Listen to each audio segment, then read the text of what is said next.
গণ অভ্যুত্থানের পরও দলীয়করণ রয়ে গেছে, শুধু রূপ বদলেছে, মন্তব্য করেছে ট্রান্সপারেন্সি ইন্টারন্যাশনাল বাংলাদেশ টিআইবি-এর নির্বাহী পরিচালক ইফতেখারুজ্জামান। তিনি বলেছেন, গণ অভ্যুত্থানের পর রাজনৈতিক দল ও আমলাতন্ত্র বৈষম্যবিরোধী চেতনা বাস্তবায়ন সফল হয়েছে, এমন উদাহরণ খুবই বিরল। এখনও দলীয়করণ রয়ে গেছে, বদলেছে শুধু রূপ।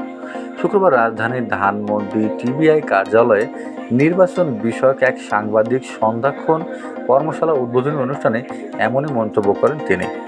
ইফতেখারুজ্জামান বলেন, নির্বাচন কমিশন গুরুত্বপূর্ণ ভূমিকা রাখলেও রাজনৈতিক দল, আমলাতন্ত্র ও আইন প্রয়োগকারী সংস্থা, এই তিন শক্তি নির্বাচন প্রক্রিয়ায় মুখ্য ভূমিকা পালন করে। এই তিন শক্তির টানাপোড়েনের মধ্য দিয়েই পুরো নির্বাচন প্রক্রিয়া পরিচালিত হয়। তিনি বলেন, গত ৫৪ বছর ধরে দলীয়করণের কারণে দেশ নানামুখী সমস্যার মধ্য দিয়ে যাচ্ছে। তাই এসব দুর্বলতাকে মাথায় রেখে নির্বাচন প্রক্রিয়া পরিচালনা করতে হবে। একই সঙ্গে কোথায় কোথায় বিচ্যুতি ঘটেছে সেটিও চিহ্নিত করা জরুরি। এসব বিষয় মাথায় রেখে সংস্কার কমিশনের কাছে একাধিক প্রস্তাব দেওয়া হয়েছে বলে জানিয়েছেন তিনি। যদিও সব কিছু সত্ত্বেও নির্বাচন কমিশন চাইলে একটি সুষ্ঠু নির্বাচন আয়োজন করা সম্ভব।